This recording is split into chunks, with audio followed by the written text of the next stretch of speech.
Pues muchas gracias, Ricardo. La verdad es que lo que pretendo hacer a través de esta comunicación es intentar mostrarles cómo la imagen cobra especial importancia como portadora de información y de sentido también en la predicación.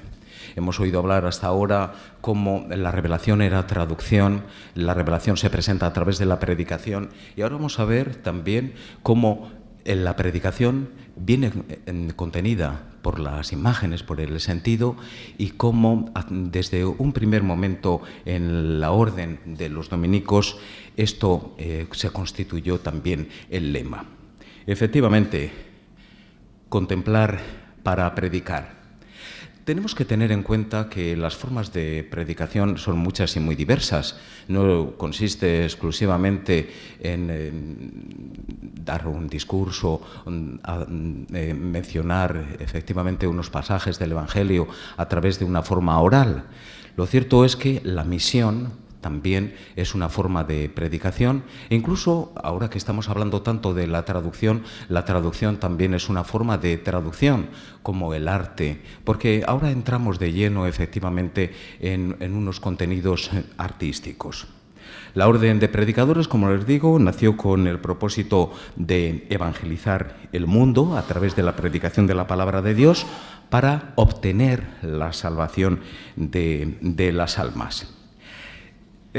Para entender mejor en qué consiste su misión, debemos remontarnos a las constituciones del siglo XIII, en donde se citaba el ejemplo de su fundador, Santo Domingo de Guzmán, y se hacía mención a la misión de los frailes enviados a predicar, hablando ellos mismos con Dios o hablando de Dios al prójimo.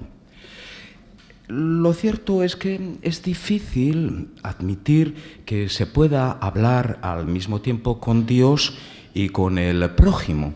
De ahí que se hizo necesario entender esta síntesis de la vida apostólica en la vida dominicana.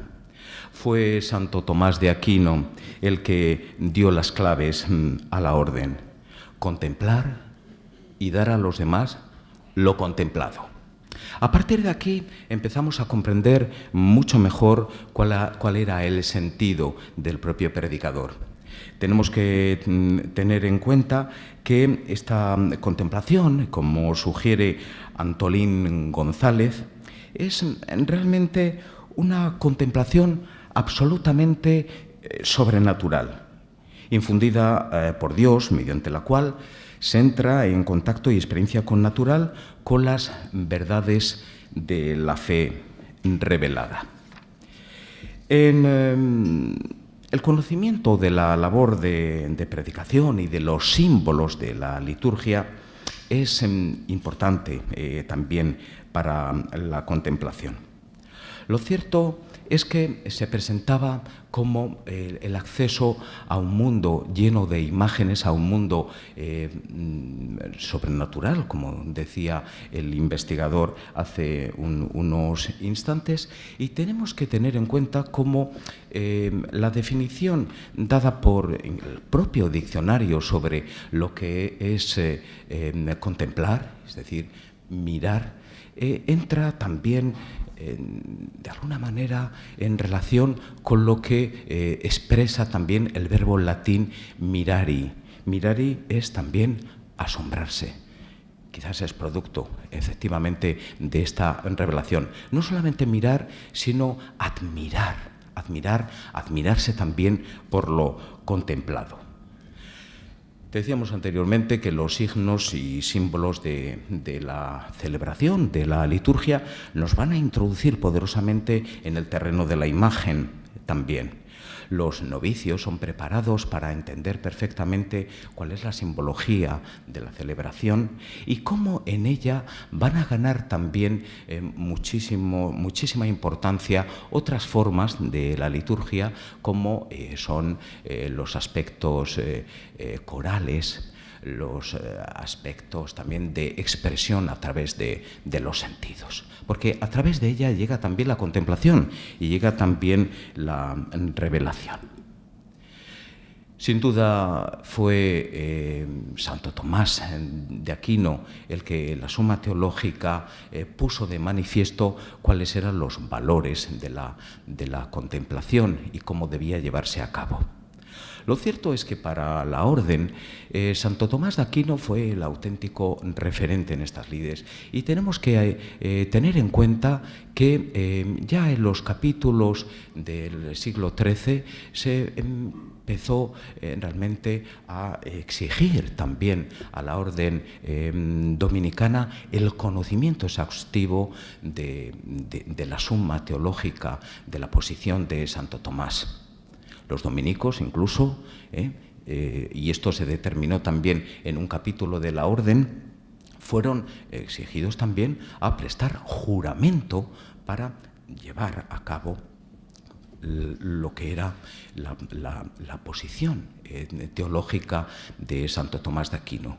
La predicación tiene que llegar a través de lo que el propio santo determinaba como tal, y todos los frailes debían estar familiarizados con esta posición teológica y debían también estudiarla y llevar a cabo en su obra. Decíamos antes que la predicación tiene muchas formas, tiene también muchos espacios. Fíjense ustedes cómo en las diapositivas que les muestro, la parte coral es importante. Cierto es que en los capítulos de la orden se dictaminó enseguida que se debían representar de manera humilde cuál era la posición del predicador. Cuando hoy vemos cierto lujo en los coros de las iglesias o incluso en la construcción de la misma, tenemos que admitir que esto va contra los principios también dominicanistas. Sencillez, equilibrio. La arquitectura debe deberse también a la predicación. Y lo mismo que se exige a los espacios, se les exige también a los dominicos. Allí cuando vayan a predicar, háganlo con humildad, háganlo con decoro, háganlo sin ostentación. La formación del predicador fue también uno de los intereses importantes de un gran maestro general de la orden, de Humberto de Romans. En esta publicación que les presento en pantalla, editada lujosamente por la persona que aquí me acompaña en esta mesa, encontramos las claves de esta ocupación dentro de la orden. El predicador, asegura de Romans, ha de serlo no solo con la voz, sino con todo su ser. Y así nos percatamos del relativo valor que tienen las palabras si no van acompañadas de hechos, si no van acompañadas también de imágenes que de alguna manera proyecten esta humildad de la que estábamos hablando recientemente. Desde el punto de vista traductológico no puede esgrimirse en la predicación la diferencia entre original y traducción. Es más, todo sermón debe aparecer como original ante los fieles. Cuando nos hallamos en presencia de una obra de arte o de una forma artística, nunca advertimos que se haya distinguido entre los destinatarios. Cierto es. Bueno, pues obviamente cuando en la predicación utilizamos la traducción, también hemos de imaginar que debe ser recibida como un texto original y debe llevar la impronta también de los propios destinatarios. El problema de la traducibilidad ya lo había presentado incluso Roman Jakobson. un lingüista del Círculo Lingüístico de Praga, nos hizo ver cómo podíamos entender mucho mejor estas ideas si teníamos en cuenta que la propia traducción tiene no solamente una vertiente interlingüística o intralingüística, sino también intersemiótica, en la que se procede a reconocer todo lo que es el trasvase de unos códigos diferentes a otros. El trasvase del código de la imagen a las palabras y viceversa.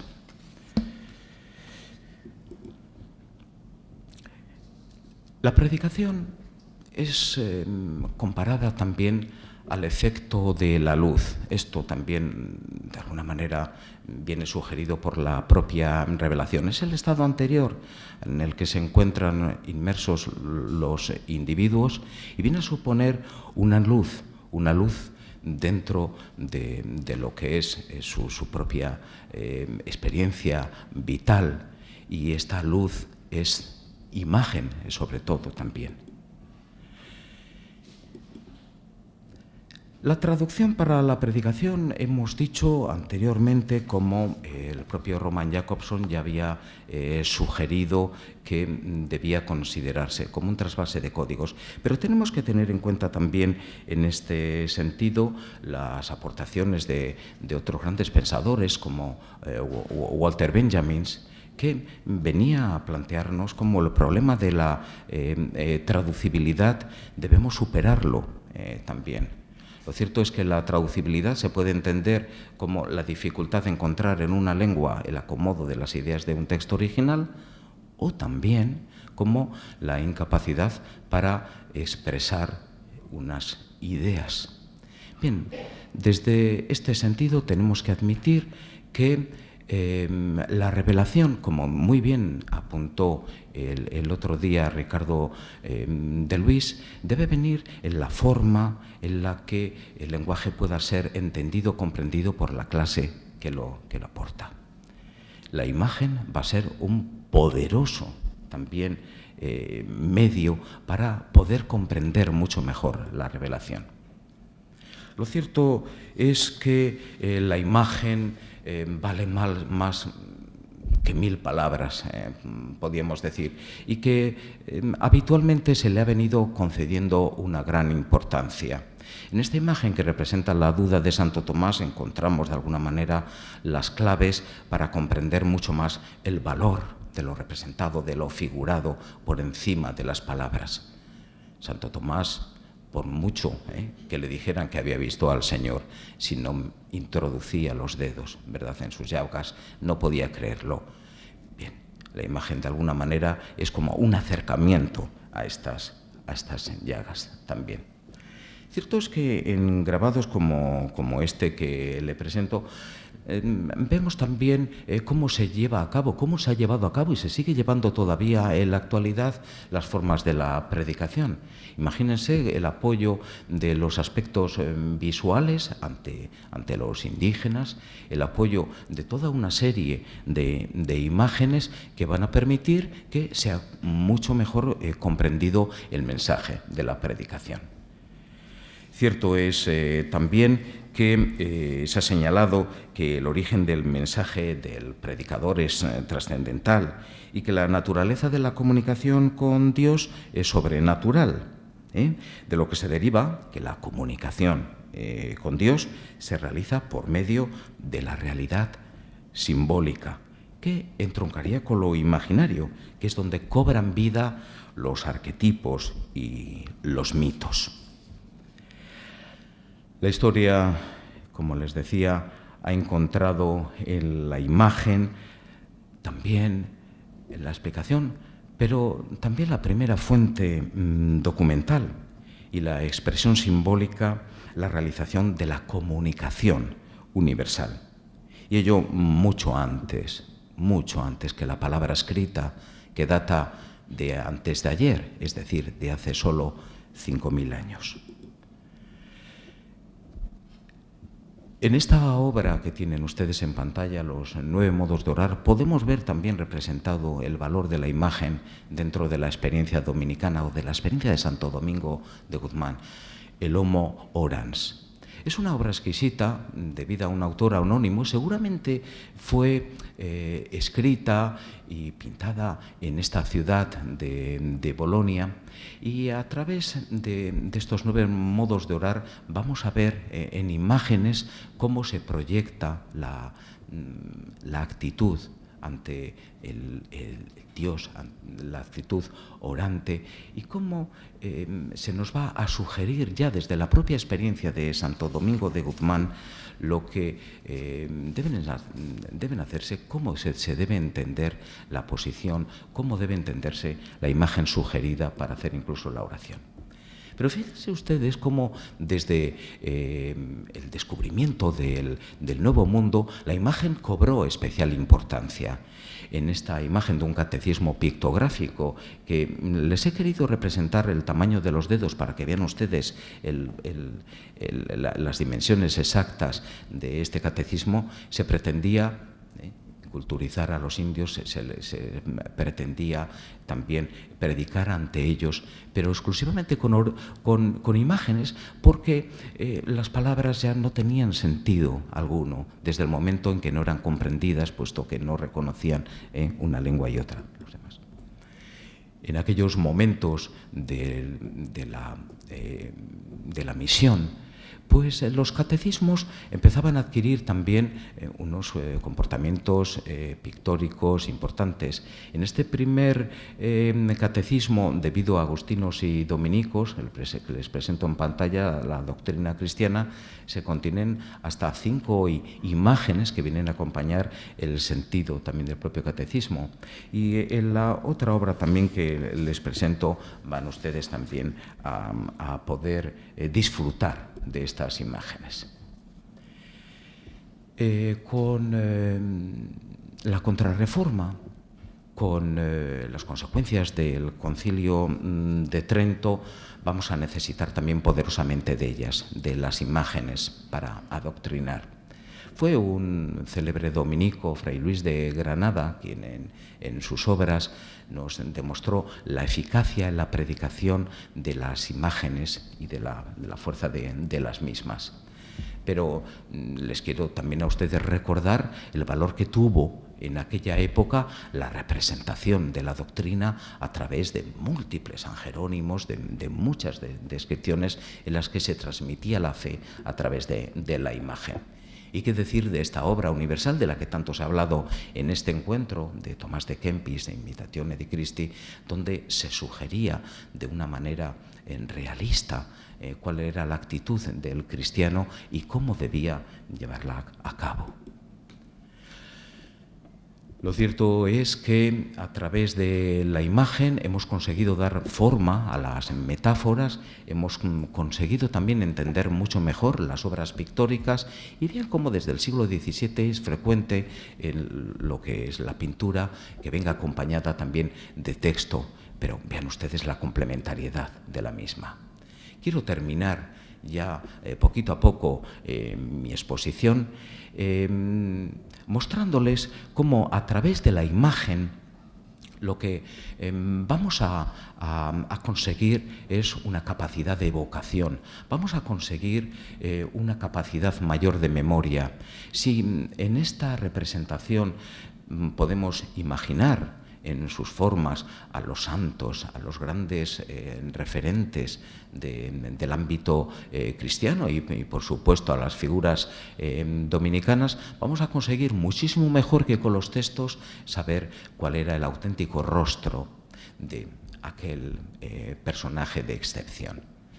Como también el rostro de Santo Domingo de Guzmán, que fue un auténtico reto para los propios cristianos, cómo ha venido disponiéndose a lo largo de los siglos sucesivas imágenes, en unas ocasiones intentándole acercar a los tiempos en los que se vivía, otras veces intentando rescatar las fuentes de lo que era los propios testimonios, como los de la monja Cecilia sobre el propio Santo Domingo de Guzmán. En conclusión, la imagen ha constituido un elemento fundamental de apoyo para la predicación, por su carácter simbólico y trascendental, podemos compararla en sus cualidades a las del logos divino. Sus propiedades le han hecho indispensable en todos aquellos momentos en los que la palabra oral o escrita se enfrentaba a problemas de comprensión. Su empleo ha sido útil en la misión, frente a culturas lejanas y desconocedoras de la lengua del predicador, y también en aquellos momentos en los que la necesidad de convicción precisaba unos útiles, persuasivos, difíciles de replicar, como sucedió en la Contrarreforma.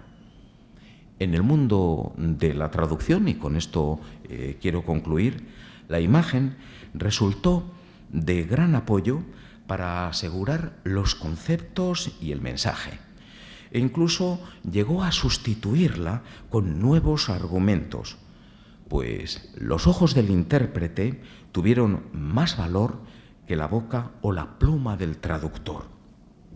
Las autoridades religiosas que habían puesto sus ojos confiadamente en ella desconfiaron también de ella por no poder estar nunca seguros del resultado de su recepción.